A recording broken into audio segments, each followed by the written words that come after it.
విలీనం చేయడానికి సీమాంధ్ర పాలకులు మొదలు నీరును విచ్ఛిన్నం చేయడానికి ఈ ప్రాంతాన్ని విలీనం చేస్తున్నారు. దాంతో పాటు వనరులు ఉద్యోగాలు మొత్తం కూడా మొదటి నుంచి కూడా కొన్ని వనరులను కూడా దోపిడీ జరిగింది.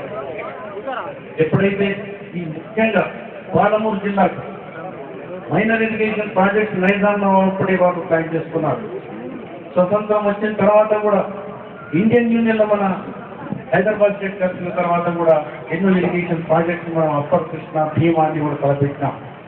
ఒకవేళ ఆ ప్రాజెక్టు మనం హైదరాబాద్ స్టేట్లోనే మనం ముందుకు సాగిన పక్షంలో తెలంగాణ జిల్లాల్లో మహబూబ్ నగర్ జిల్లాకి మొదలుగా నీరంది లక్షల ఎకరాలు ఈ మహబూబ్ నగర్ జిల్లాలో పారే 36,000 లక్షల ఎకరాల సాగుకు వినియోగంలో ఉన్న భూమి మహబూబ్ నగర్ జిల్లాలో ఉన్నది. అంత సస్యశ్యామలంగా ముందుకు పోగలిగిన జిల్లా ఈ మనం తెలంగాణ ప్రాంతం విలీనం అయిన తర్వాత మొత్తం ఈ ప్రాజెక్ట్స్ అన్నిటి కూడా పక్కకు పెట్టి వాళ్ళ ఎజెండాతో ముందుకు పోయినారు. దాంతోనే మనకు నీరందలేకపోయింది. ఈ మహబూబ్ నగర్ జిల్లా నుంచి వలసలు వెళ్ళినారు. అతి వలసలు మనకు జరిగిందంటే మొత్తం తెలంగాణ ప్రాంతంలో మహబూబ్ నగర్ జిల్లా నుంచి దూరాలకే కానీ ఆర్డీఎస్ఏ కానీ భయంకరంగా అంటే లక్షల ఎకరాలు నీరు పారకుండా కిందికి యథేచ్ఛగా పాడించుకున్నారు. పోయిన సంవత్సరం కూడా దూరాల కింద 30,000 ఎకరాల భూమి మొత్తం పంటలన్నీ కూడా మన పశువులకు వదిలిపెట్టినాం. ఈసారి కూడా మరి అదే జరుగుతుంది. దూరాల కింద ఆర్డీఎస్ కింద కూడా మనకు అదే సమస్య ఉన్నది. ఏ కల్వకుర్తి, నెట్టెంపాడు, భీమా, కోయిల్ సాగర్ ప్రాజెక్టుకు 2005లో మాట ఇచ్చి 6,000 కోట్లను కేటాయించిన తర్వాత కూడా 2009లో కథం చేస్తామన్నారు. ఇప్పటి వరకు కూడా ఒక చుక్క నీరు ఇవ్వలేదు. కల్వకుర్తికి త్రాగడానికి నీరు ఇస్తామన్నారు. అది కూడా ఇంతవరకు ఇవ్వలేదు.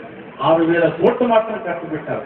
అంటే ఈ పెట్టుబడిదారులు రాజకీయ నాయకులు జేబులు చేసుకోవడానికి ఇటువంటి ప్రాజెక్టు చేస్తున్నారు. ఈ రకంగా మనం పాలమూరు జిల్లాను సస్యశ్యామలంగా చేసుకోవాలంటే పాలమూరు రంగారెడ్డి పథకాన్ని సర్వే చేయమని కూడా ప్రత్యక్ష ప్రజాప్రతినిధులు ఎన్నోసార్లు ఉద్యమించారు.